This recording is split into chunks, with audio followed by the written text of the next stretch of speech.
This is marketing video 4. We're going to talk about consumer buyer behavior, consumer decision-making process, and then I've got a summary table at the end to help you. Note that if you haven't watched the prior videos, I would recommend pausing at this point, going back and watching those so that you understand the terms that we're going to use today. Buyer behavior. This is consumer buyer behavior. We're going to talk about industrial buyer behavior later, but this is consumer buying behavior. The decisions and actions people take in buying and using goods and services. These are influenced by 4 factors: cultural, social, individual, and psychological. Of course, we're going to go into detail about those. An organization is going to have problems reaching its sales and revenue targets if they don't understand its buyer's behavior. That's the five P's that I mentioned in another video.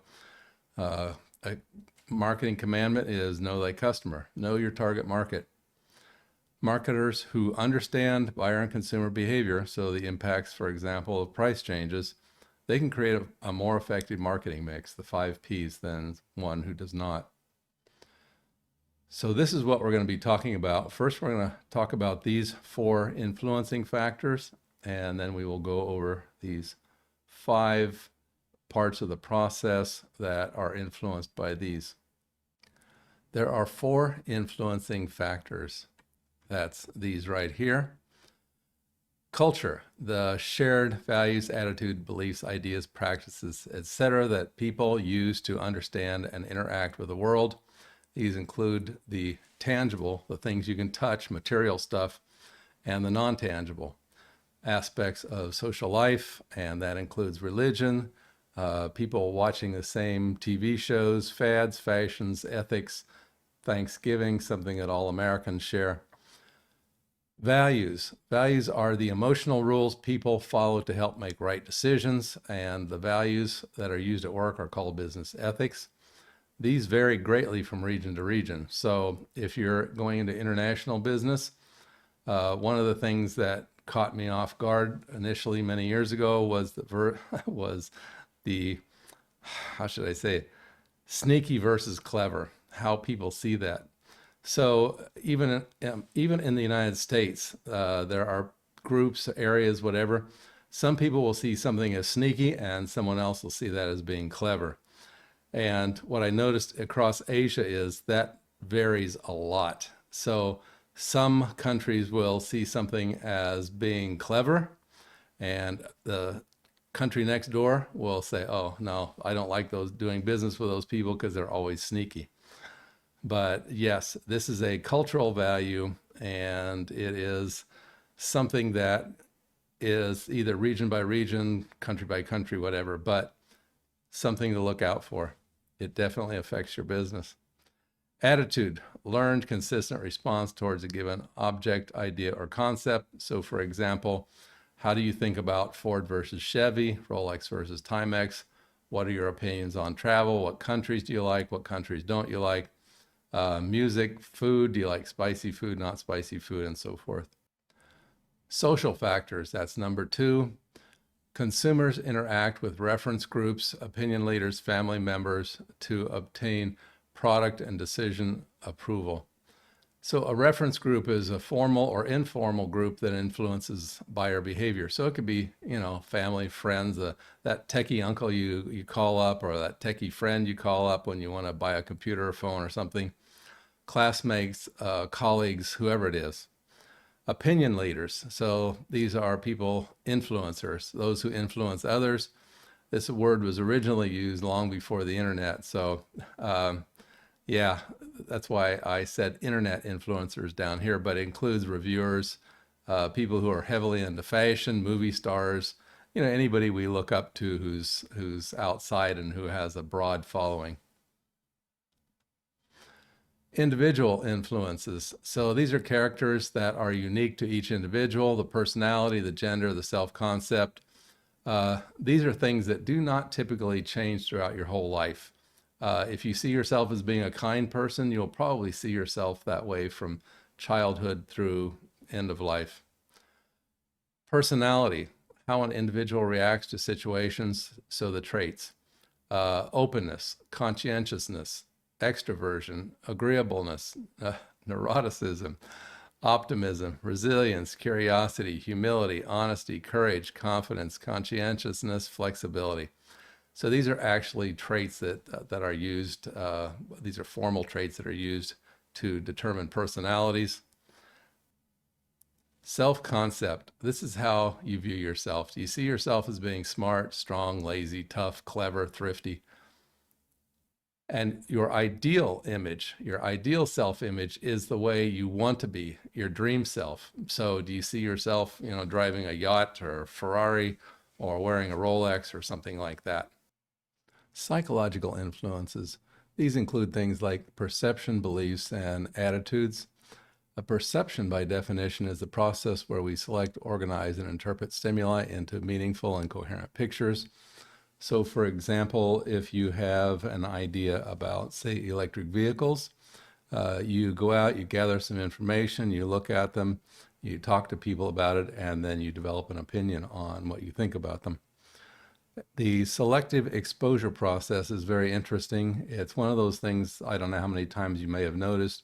You get online or you're walking around and you've been thinking about buying, say, a new phone. And suddenly you start noticing all these advertisements everywhere. Well, normally, when we're not interested in something, we just automatically shut those out. And what happens is when we gain interest, we suddenly start seeing all those things. We see more than 250 ads a day, but we only notice about 11 to 20 of them. So that says a lot about advertising, and it says a lot about what we are looking for. Belief is an organized pattern of knowledge that a person holds as true about the world, its religion, science. We believe that Rolex is quality, that just whatever. So these are our beliefs. An attitude, and this is a repeat, it is a learned tendency to respond consistently towards a given object, idea, or concept. So we've just finished these 4 influencers over the process. Now let's go to the process itself. That includes need recognition, information search, evaluation of alternatives, purchase decision and actions, and post-purchase behavior. The details start here. There is need recognition. This is where we have figured out that we need to have something. We need clothes because our old clothes are worn out. We're hungry, we need food, something like that. So we become aware of the problem or need, and this can be triggered from either an internal thing like hunger or an external stimuli like an advertisement. Then there's information search. Once we understand that we have a need, then we start to actively look for potential solutions. We can do online research, reviews, recommendations. We can ask friends, we can visit things online, or we can go to physical stores. After that, we go to the evaluation of alternatives. So we've come up with several possible solutions to our need, and we start looking at the information, we make comparisons, and then we make a decision. We look at things like price, features, status, quality, benefits, and then we make a decision. The purchase decision and action. So after the evaluation stage, the consumer makes a final decision, selects a product, takes delivery or not. Actually, why I hesitated on the last one is a lot of times people stop at the 3rd stage, so they may not continue. We finish the evaluation stage, and then we come here and we say, okay, we have decided that for lunch we're going to go to a certain restaurant, or we're going to make our own meal, or we're going to go to the grocery store and buy something. Then finally, post-purchase behavior. We look at the buying experience that starts from our initial need and moves forward. The information source, we look at how we gathered the information, how easy it was to find information, how good the information was when we got it. Did the seller actually provide us useful information? Did it come through our friends or what have you?